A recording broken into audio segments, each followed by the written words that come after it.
1976, Domodedovo Air Base. Soviet ace Alexander Fedotov races skyward in the MiG-25, convinced his machine is the Soviet Union's answer to the uncatchable American intruder. But as radar screens fill with impossibly high contrails, it is clear that what the West built in secret is breaking every rule the Soviets believed about altitude and speed. If the fastest interceptor cannot even lock on, how did the Americans make their Blackbird untouchable? The truth begins, and it does not end where the clouds do. Lockheed's Skunk Works was handed an impossible task in the early 1960s. Build an aircraft that could survive in the most hostile airspace on Earth, at speeds and altitudes no interceptor could reach. Kelly Johnson, already famous for the U-2, insisted the answer lay in radical materials and propulsion. The SR-71 Blackbird took shape around a titanium airframe, over 90% of its structure formed from this rare metal. Titanium was not just light, it could withstand skin temperatures soaring past 450 degrees Celsius, heat generated by air friction at over Mach 3. The Soviets had to watch as the United States quietly bought up much of the world's titanium, sometimes even from Soviet suppliers under false fronts. The real breakthrough came from the engines. Each Blackbird carried a pair of Pratt & Whitney J58 turbo ramjets. These were not ordinary jet engines. At low speeds, they worked like standard turbojets. But as the SR-71 accelerated, variable bypass ducts redirected more air around the core, transforming the engines into partial ramjets. This allowed the Blackbird to sustain Mach 3.3 at 85,000 feet for hours, not just brief sprints. The engines alone produced 32,500 pounds of thrust each, enough to outrun any missile or interceptor of the era. Flying 15 miles above the Earth, the Blackbird's pilots wore pressure suits more suited for astronauts than aviators. The aircraft's panels fit loosely on the ground, sealing only as the titanium expanded from the heat of high-speed flight. Every detail, from the fuel that doubled as a coolant to the radar-absorbing paint, pushed the boundaries of what was possible. The SR-71 did not just fly fast, it redefined the upper limits of flight, setting a benchmark that adversaries could only chase, never reach. The MiG-25, known in the West as the Foxbat, was a product of urgent Soviet engineering. Instead of rare titanium, its designers turned to nickel-steel alloys, strong, plentiful, but heavy. This choice allowed fast, large-scale production, but every kilogram added to the airframe meant a cost in altitude and endurance. The Foxbat's Tumansky R-15 engines, each delivering over 22,000 pounds of thrust with afterburner, were built for raw speed rather than longevity. In practice, the MiG-25 could reach Mach 3.2, but only for a short burst, a maneuver called a zoom climb. Pilots would accelerate at low altitude, then pitch sharply upward, trading speed for height in a ballistic arc. For a minute or two, the aircraft might touch 80,000 feet, but the price was steep. At those speeds, engine temperatures soared past safe limits. The steel skin began to warp, and turbine blades risked permanent damage. Every sortie at maximum power shaved hours off the engine's lifespan. After a high-speed dash, ground crews often found heat stains on the airframe and had to replace engines entirely. The MiG-25's radar and electronics, built around vacuum tubes, could withstand electromagnetic pulses, but they added even more weight. The result was a machine that could sprint but not chase. Sustained pursuit at Mach 3 was impossible. After 2 minutes, the Foxbat had to throttle back or risk catastrophic failure. Soviet engineers achieved remarkable performance with what they had, but the very structure of the MiG-25 set hard limits that became painfully clear every time a contrail appeared high above, just out of reach. Radar operators at Domodedovo caught the first flicker of movement on their screens, a blip streaking in from the edge of Soviet airspace, closing fast.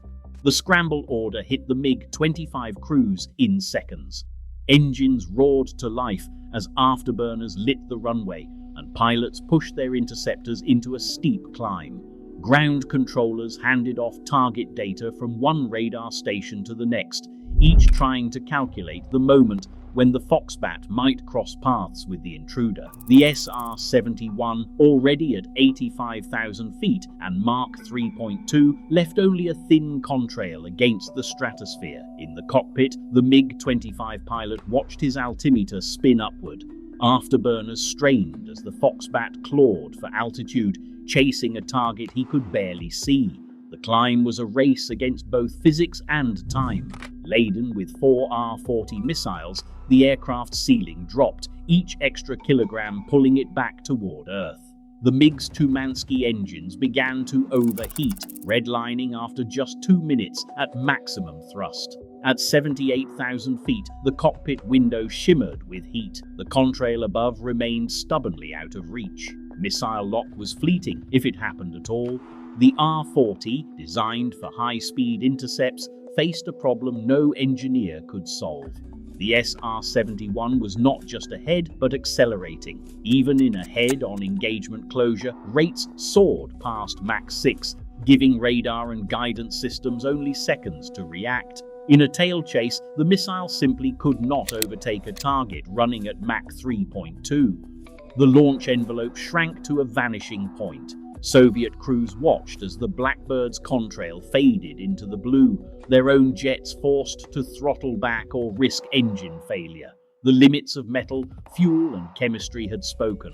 No amount of aggression could bend the laws of motion. The gap was not just technical, it was absolute.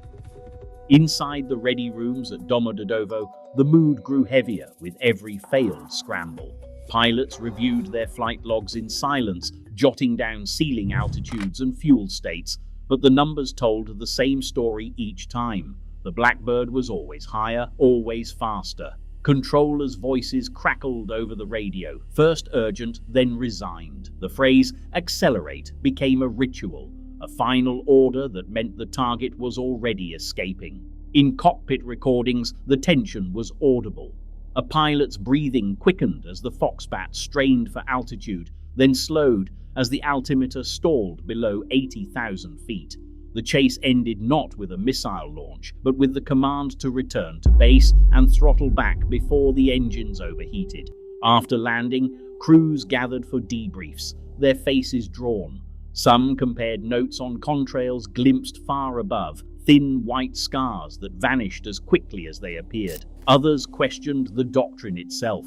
The intercept procedure, takeoff, climb, attempt radar lock, fire on command, felt hollow against an adversary that seemed untouchable. Pilots wondered aloud if their aircraft would ever be enough. In private diaries, a few wrote of frustration, of feeling like spectators rather than defenders. The routine of accelerate became a quiet acknowledgement of defeat, repeated so often it lost any sense of urgency. Morale slipped further with each sortie. Veteran crews who had once prided themselves on flying the USSR's fastest interceptor now doubted their own machines. The Foxbat's reputation as a technological marvel gave way to skepticism in the face of the Blackbird's unbroken streak. For many, the only proof that the SR-71 had even been there was a fleeting blip on a radar screen or a fading contrail against the deep blue sky.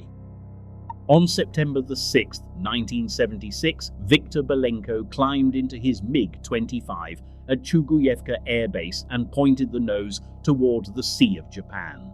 He kept low at first, hugging the coastline to avoid Soviet radar, then broke southwest over open water. Japanese air defense picked up the unidentified blip as it raced toward Hokkaido. In minutes, F-4EJ Phantoms scrambled from Chitose, closing fast on the intruder. Belenko dropped altitude, signaled his intentions, and lined up for Hakodate's narrow runway. With fuel nearly gone and alarms blaring, he brought the MiG down in a wheels-up landing, skidding to a halt beside the civilian terminal. The world's most secretive interceptor now sat exposed on foreign soil. Inspection teams from the United States and Japan began their work as soon as the MiG-25 was secured in Hakodate.